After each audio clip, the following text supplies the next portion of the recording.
लगी रहती है, लेकिन जनता को दिखाना चाहते हैं कि विकास क्या होता है। जी, मैं निश्चित रूप से मैं राजनीति में जब आया था तो मुझे तब भी मेरे मन में यही विचार था कि भाई लोकतंत्र में राजनीति के माध्यम से लोगों के जीवन में बड़ा बदलाव लाया जा सकता है। आज जनता जनार्दन के आशीर्वाद से, मेरे पार्टी के आशीर्वाद से, मेरे मुख्यमंत्री जी, मेरे प्रधानमंत्री जी, मेरे राष्ट्रीय अध्यक्ष जी, प्रदेश अध्यक्ष जी के आशीर्वाद से मुझे मौका मिला है। तो मैं निश्चित रूप से इन 5 सालों में पूरे प्रदेश में और अपने विधानसभा क्षेत्र में सभी जगह ये दिखाना चाहता हूँ कि राजनीति के माध्यम से विकास करके लोगों के जीवन को कितना बदला जा सकता है। सुप्रीम कोर्ट ने ईडी को लेकर सवाल उठाए हैं, कार्रवाई को लेकर, क्या लगता है कि वाकई ईडी जाती कर रही है? देखिए, ईडी का कोई भी कार्रवाई हो केवल एक केस का विषय नहीं है।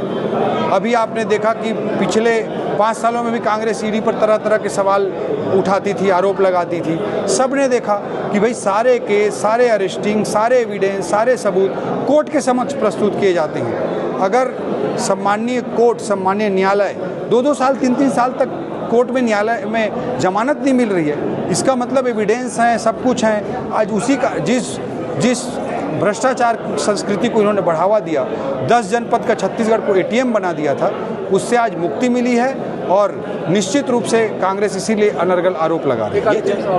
चेतन बघेल पर खराब कोई कार्रवाई हुई है और भूपेश बघेल जी अडानी नहीं चिढ़ा रहे हैं, तो क्या ये डाइवर्ट कर रहे हैं? निश्चित रूप से भूपेश बघेल जी अपने भ्रष्टाचार को छुपाने के लिए, अपने बेटे को बचाने के लिए पूरे प्रदेश में कांग्रेस को झोंक दिए हैं, जनता को परेशान कर रहे हैं, रोजगार पाने वाले लोगों की रोजी को छीनने का काम कर रहे हैं, आर्थिक गतिविधियों को रोक करके अपने बेटे को बचाने की गलत राजनीति कर रहे हैं और पूरे कांग्रेस को झोंक दी। देवेंद्र यादव की गिरफ्तारी हुई भैया, चुप रही कांग्रेस, इतना हल्ला नहीं की, कवासी लड़मा के हल्ला नहीं की, भूपेश बघेल के बेटे के लिए इतना हल्ला कर रही है। जी, अपने बेटे के लिए पूरे पार्टी को उन्होंने झोंक दिया है। उनके लिए कोई आदिवासी नेता कवासी लखमा जी हों, ओबीसी नेता देवेंद्र यादव जी हों, उनके लिए वो मायने नहीं रखते होंगे।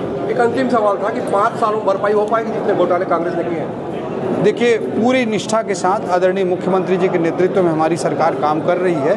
और आपने देखा होगा पिछले 1.5 सालों में व्यवस्था को सुधारने के लिए बहुत सारे काम हुए। जैसे कोयले का ही विषय है, कोयले पे 25 रुपये प्रति टन लेने के लिए इन्होंने ऑनलाइन सिस्टम को जुलाई 2020 में बदलकर ऑफलाइन कर दिया था।